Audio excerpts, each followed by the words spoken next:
C'est le moment de l'histoire des enfants et on sait là encore que c'est toujours l'histoire pour les petits-enfants, les moyens enfants et les grands-enfants.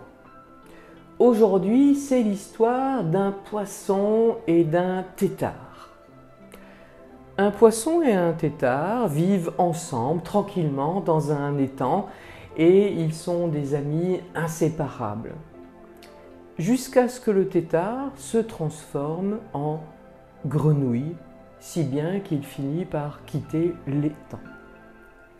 Quand le tétard devenu grenouille revient, parce qu'il n'était jamais parti pour de bon, eh bien il raconte à son ami le poisson tout ce qu'il a vu de merveilleux dans le monde extérieur. Le poisson n'a alors plus qu'un seul souhait, c'est de lui aussi découvrir les merveilles hors de l'étang. Et il finit par trouver un moyen de sortir dans l'étang, mais il se retrouve agonisant sur les rives parce qu'il a oublié quand même un gros détail. Il ne sait pas respirer dehors. Heureusement, la grenouille le retrouve à temps et hop, d'un coup de patte, elle le repousse dans l'eau. Une fois de retour sous l'eau, eh bien, le poisson se rend compte des beautés du monde sous-marin, de son étang bien à lui. Il y a les arbres aquatiques qui font comme des reflets brillants, on dirait les danseuses de Degas. Mais oui, le peintre.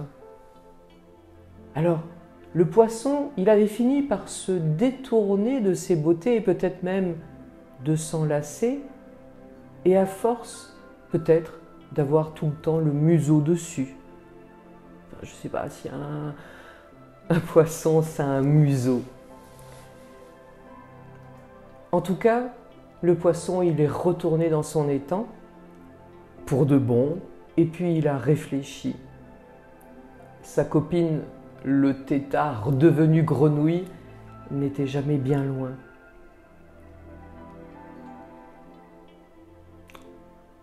J'aime bien ces histoires de couples improbables, la fougère et le bambou, l'arbre et le petit garçon. Mais là, ça ne peut pas marcher, ces deux-là. Le poisson et le tétard. Mais si, l'air de rien, eh bien, le tétard, nouvellement éclos, il ressemble à une forme de petit poisson. Et comme le poisson, le tétard, il ne peut pas respirer dehors. Ils ont encore d'autres choses en commun, mais bon, je ne vais pas me lancer dans un cours de biologie en distanciel parce que je sens que je vais tous vous perdre en route. Alors quand la transformation, elle est venue, la grenouille et le poisson sont restés amis. La grenouille, elle avait changé extérieurement. C'était une grande transformation, c'est vrai. Mais même après s'être complètement transformée, la grenouille, elle n'avait pas changé dans sa tête. Je veux dire que si un tétard, il est bien copain avec un poisson, quand le tétard grandit et il devient une grenouille, eh bien, il n'oublie pas cette amitié. Parce que l'amitié, elle n'est pas faite d'apparence.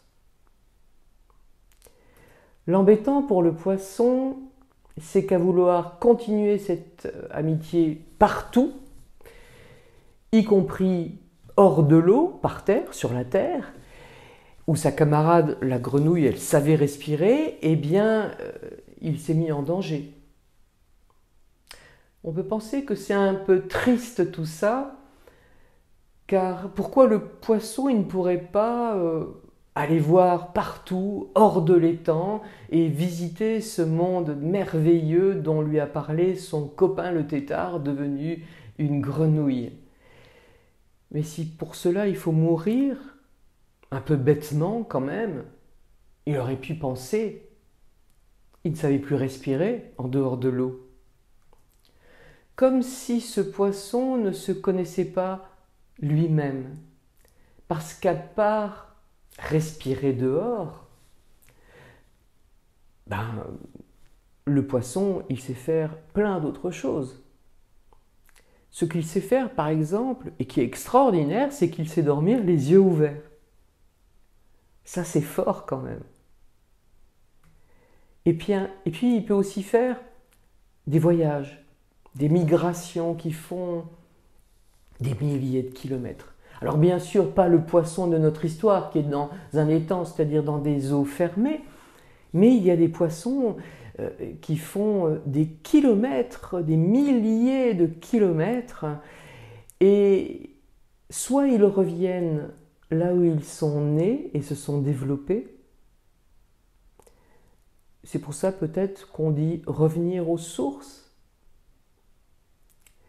Soit alors ils vont dans l'autre sens et ils vont en descendant leur cours d'eau pour rejoindre ce qu'ils pensent être nécessaire pour leur développement. Le tétard, lui, il s'est transformé. Un être a disparu, un autre est apparu. Ni tout à fait le même, ni tout à fait un autre.